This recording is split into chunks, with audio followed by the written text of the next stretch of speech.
Hello everyone. तो आपका जो है आईपीएस पीओ एग्जाम का सेकेंड शिफ्ट ओवर हो गया, ठीक है। तो इस पेपर का रिव्यू देख लेते हैं, इसमें किस तरह का क्वेश्चन आया था रीजनिंग, क्वांट और इंग्लिश में, ठीक है। और कंपैरिजन टू फर्स्ट शिफ्ट जो है आपके अच्छे अटेम्प्ट कितने रह सकते हैं, ठीक है। और इसका जो पेपर का लेवल था वो कैसा रहा। तो भाई सबसे पहले बात कर लेते हैं हमारे क्वांट की, ठीक है। तो क्वांट में जो है आपको रॉन्ग नंबर सीरीज देखने को मिले थे।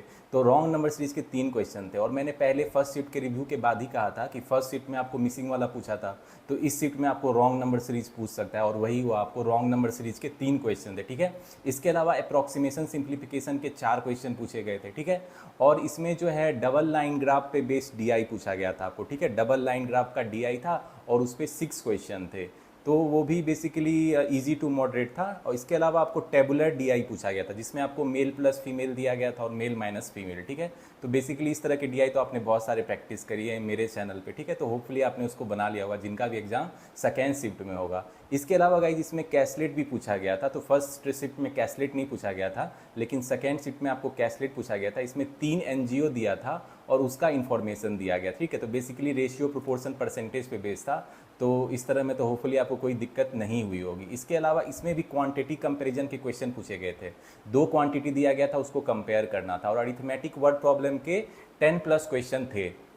तो गाइज इसमें जो है अगर डिफ़िकल्टी लेवल की बात करें अगर क्वांट की, तो मतलब इजी टू मॉडरेट बोल सकते हो, मॉडरेट लेवल बोल सकते हो, क्योंकि जो थोड़ा डीआई थोड़ा सा चैलेंजिंग आ गया, ठीक है। जो डबल लाइन ग्राफ वाला था वो थोड़ा चैलेंजिंग था, लेकिन ये जो आपको टेबुलर डीआई था वो बेसिकली इजी था। मेल प्लस फीमेल और मेल माइनस फीमेल का इन्फॉर्मेशन दिया था, तो उसके आपको डाटा कलेक्ट करना था, मेल फीमेल का आंसर करना था, ठीक है। तो गाइज अब आ जाता है रीजनिंग कैसा पूछा था भाई। तो देखो रीजनिंग में जो है आपको पजल अरेंजमेंट के 4 सेट पूछे गए थे, ठीक है। उसमें जो है फ्लोर बेस पजल पूछा गया था, 6 फ्लोर दिया था, उसको आपको अरेंज करना था। उसमें एक वेरिएबल भी था, ठीक है। इसके अलावा आपको जो है मंथ और डेट पजल फिर से पूछा गया, फर्स्ट सीट में भी पूछा गया था, इसमें भी पूछा गया, जिसमें आपको 3 मंथ थे और 2 डेट थे, ठीक है। तो उसको आपको अरेंज करना था। उसमें एक वेरिएबल भी था, शायद क्विजीन कुछ दिया गया था, उसको अरेंज करना था, ठीक है। इसके अलावा आपको सर्कुलर बेस सिटिंग अरेंजमेंट पूछा गया था। उसमें सर्कल में आपको 7 पर्सन को इन आउट अरेंज करना था, ठीक है। इनसाइड आउटसाइड दोनों वाला था, तो इसका था। और जो है आपका ये हो गया, मैंने 3 बता दिए ना। और एक था सिलेक्शन बेस पजल, जिसमें 3 कंट्री था आपका और 9 पर्सन था, ठीक है। और एक वेरिएबल था, उसको आपको अरेंज करना था। तो 4 पजल अरेंजमेंट के क्वेश्चन हो गए 4 सेट के, ठीक है। इसके अलावा इसमें जो है आपको कोडिंग डिकोडिंग पूछा गया था। 4-5 क्वेश्चन पूछे गए थे कोडिंग डिकोडिंग को, ठीक है। तो फर्स्ट शिफ्ट में वो नहीं पूछा गया था, उसके 4 से 5 क्वेश्चन थे। इसके अलावा इस शिफ्ट में भी आपको ब्लड रिलेशन के 3 क्वेश्चन देखने को मिले, ठीक है। तो ये सबको तो स्टार्ट में ही निपटा देना, कोडिंग डिकोडिंग ब्लड रिलेशन जो भी पूछे जाते हैं। इसके अलावा आपको साइलोगिज्म पूछा गया था, जो उसमें स्टेटमेंट कंक्लूजन वाला होता है, उसके भी 2-3 क्वेश्चन थे। और इनइक्वालिटी कॉमा बेस जो होता है वो बहुत इजी होता है, जो उसके भी क्वेश्चन थे। इसके अलावा आपको मिसलेनियस में वर्ड फॉर्मेशन और पेयर वाला क्वेश्चन पूछा गया था, जिससे आपको मीनिंगफुल वर्ड बनाना था, ठीक है। तो बेसिकली जो रीजनिंग था उसमें 4 सेट आपके पजल अरेंजमेंट के थे। और मिसलेनियस में भी 10-12 क्वेश्चन थे, जिसमें आपको साइलोगिज्म, इनइक्वालिटी, कोडिंग डिकोडिंग जो इजीली बन जाता है, और मिसलेनियस के भी कुछ इजी क्वेश्चन थे, ठीक है। गाइज अब आ जाता है इंग्लिश में। जो है आपको रीडिंग कंप्रीहेंशन था, वो किसी पेंडेमिक रिसर्च पे बेस्ड था, ठीक है। उस पर 10 क्वेश्चन थे। तो उसमें जो है एंटोनिम सेनोनिम वाला भी था, और जो है आपको मतलब उसमें इन्फेरेंस बेस्ड क्वेश्चन था, लेकिन इजी टू मॉडरेट था। इसके अलावा आपको पारा जंबल पूछा गया था। इसमें जो पारा जंबल 6 सेंटेंस दिया गया था, उसको अरेंज करना था, ठीक है। तो पहले वाले से डिफरेंट पूछा गया, उसमें बेसिकली अरेंज करना था सेंटेंस बेस पे। इस पे आपको 6 सेंटेंस दिया था, उसको अरेंज करना था, ठीक है। इसके अलावा आपको एरर वाले क्वेश्चन थे, जो सेंटेंस बेस फिर से पूछा गया था। तो एरर वाला क्वेश्चन ध्यान से करना, क्योंकि इसमें 4-5 सेंटेंस दिया था, उसमें आपको बताना था कौन करेक्ट है कौन इनकरेक्ट है, ठीक है। तो वो ध्यान से बनाना।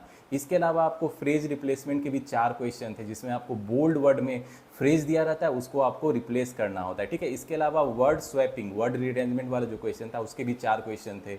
और जो है आपका डबल फिलर इसमें पूछा गया था। तो डबल फिलर बेसिकली इजी होता है, उसके 3 क्वेश्चन थे, ठीक है। इसके अलावा वर्ड यूजेज में एक वर्ड दिया रहता है जिसका सेंटेंस में यूज करता है, उस पर आपका क्वेश्चन था। तो गाइस जो सेकेंड शिफ्ट है उसमें कितने अच्छे अटैम्प्ट है भाई। तो इंग्लिश में देखो, जिसके 20 प्लस अटैम्प्ट है उसका मतलब अच्छा गया है, ठीक है।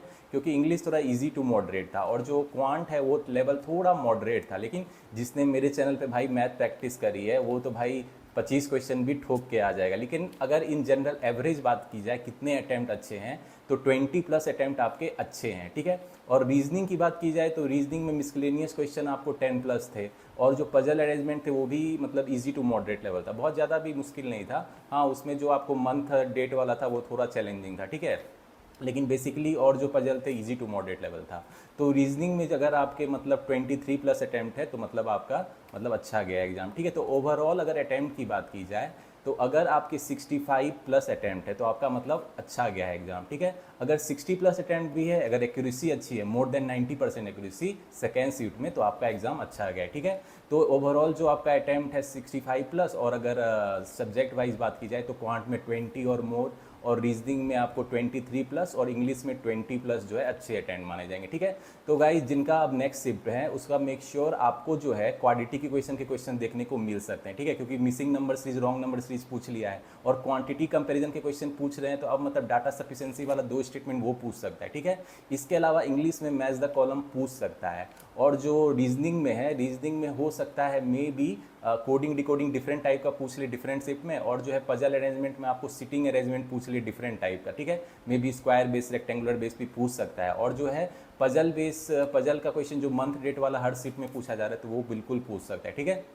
तो गाइज जो भी नेक्स्ट शिफ्ट देने जा रहे हो, माइंड अपना थोड़ा मेकअप करके जाना और अपना बेस्ट देना, ठीक है। जिस तरह का भी पेपर आए इत्मीनान से, शांति से एग्जाम हॉल में पढ़ के अपना बेस्ट देना, ठीक है। तो गाइज जिनका नेक्स्ट शिफ्ट में एग्जाम है उनको मेरी तरफ से ऑल द बेस्ट। आप पेपर को फोड़ के आना और बी कॉन्फिडेंट कि आपका एग्जाम अच्छा जाएगा, ठीक है। तो गाइज चलो मिलते हैं, अब नेक्स्ट सेक्शन के रिव्यू में मिलते हैं, ठीक है।